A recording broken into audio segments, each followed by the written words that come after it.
말씀 보겠습니다. 잠언 25장 15절 말씀입니다. 같이 읽겠습니다. 오래 참으면 관원도 설득할 수 있나니 부드러운 혀는 뼈를 꺾느니라. 아멘. 잠언 25장 15절 말씀, 뼈를 깎는 부드러운 혀라는 제목으로 말씀 보도록 하겠습니다. 신자는 어떤 순간에도 온유한 태도를 보이기 위해 힘쓰는 자입니다. 왜요? 부드러운 말이 강하고 거친 말보다 더 큰 힘을 가지고 있다는 것을 잘 알기 때문입니다.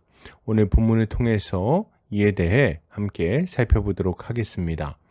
오늘 잠언 기자는 오래 참으면 관원도 설득할 수 있다고 말하면서 부드러운 혀는 뼈를 꺾는다고 말합니다. 이것을 타번역본에서는 인내는 통치자를 설득할 수 있고 부드러운 혀는 뼈를 녹일 수 있다라고 번역하고 있습니다. 본문은 부드러운 혀와 뼈를 대조하면서 온유하게 말하는 것의 중요성을 강조하고 있습니다.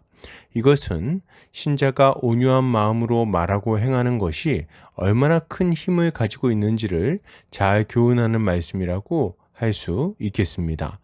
먼저 본문은 오래 참으면 관원도 설득할 수 있다고 말합니다. 여기서 오래는 오레크라는 단어를 사용하고 있는데 길다라는 의미를 가지고 있고 오래 참음을 표현할 때 사용하는 단어입니다.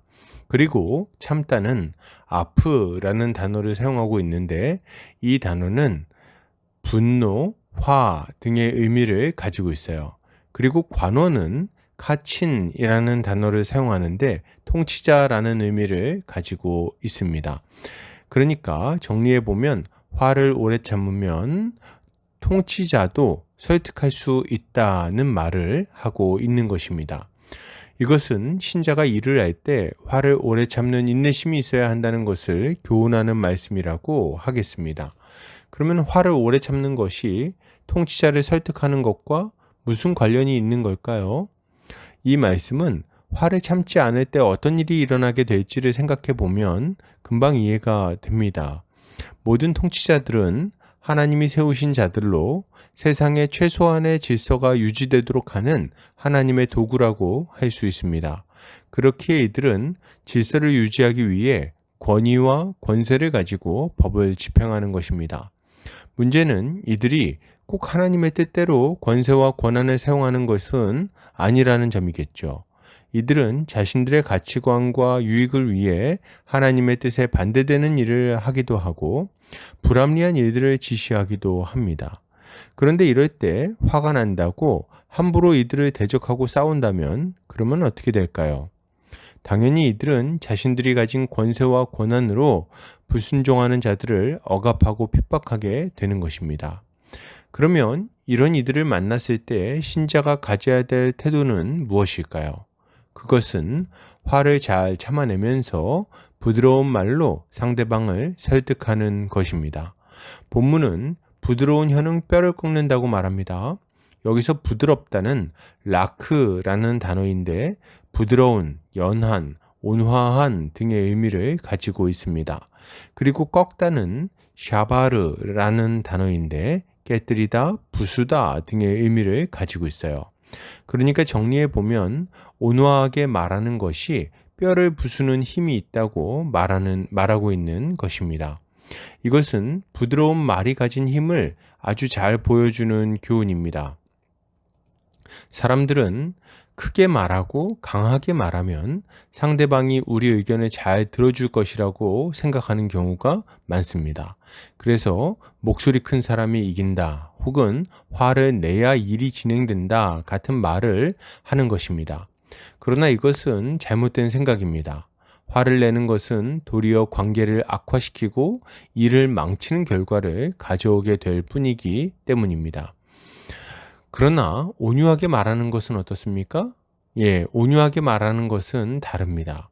부드럽게 말하는 것은 상대방과의 관계를 더 좋은 관계로 만들어서 상대방이 우리의 말을 들을 때 좀 더 열린 마음으로 듣게 만들죠. 뿐만 아니라 우리의 온유하면서도 끈기 있는 설득을 듣고 우리의 의견에 좀 더 긍정적인 반응을 보이게 만들기도 합니다.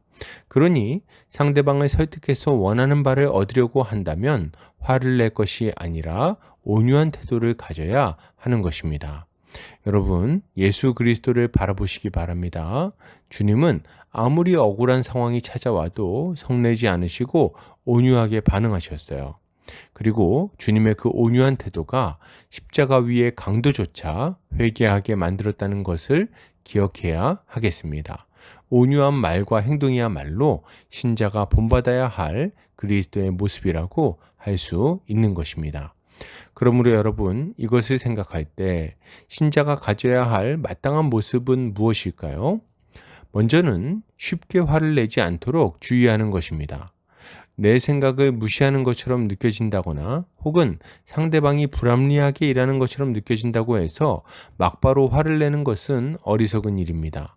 그러한 생각이 오해일 수 있을 뿐 아니라 실제로 그런 상황일지라도 문제를 해결하는 데는 아무 도움이 되지 않기 때문입니다. 신자는 이런 순간에도 화를 참고 온유한 태도로 잘 대처해야 하는 거예요. 그런데 억울하고 불합리한 상황을 맞이했다면 그러면 어떻게 해야 될까요? 우리는 상대방에게 온유한 태도로 문제를 말하고 시정해 줄 것을 요청해야 되겠습니다. 그리고 이 문제가 짧은 시간에 해결되지 않는다고 해서 화를 내거나 소리를 지르지 않아야 되겠어요. 왜요?